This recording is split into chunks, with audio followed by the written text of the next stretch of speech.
you had quite the journey going from engineering to, okay, I know a lot about this, getting into grad school. I want to learn more about climate change and some of the things that we are, what do we know and how can I help, contribute to that knowledge? And you're like, well, hold on a second, we know way too much about this, but we're not changing, which is so true. Like, we do know a lot. We're still discovering things, but we do know a lot. And it seems like every time we discover it, it becomes more and more grim and doom and gloom. And then we look around and people aren't changing. Now you happen to meet your who now husband, who is also a serial entrepreneur, or who's a serial entrepreneur, but also for seems like good for the planet type of businesses.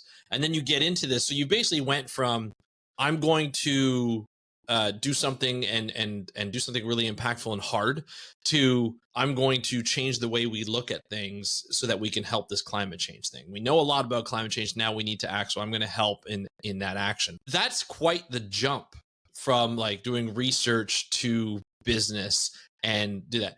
Did you find that to be a difficult transition? I mean, yes and no. I studied observational oceanography. So my group, my advisor and my group, we would go out to sea and we would, we'd write grants, we would build instrumentation, we would take a whole crew of engineers and students out to sea to gather data, and then we would come back and analyze the data. And so really 2/3 of my thesis, I spent more on the side of writing grants and administrating I collected my own data and wrote my own grant and everything. So a lot of that was managing teams.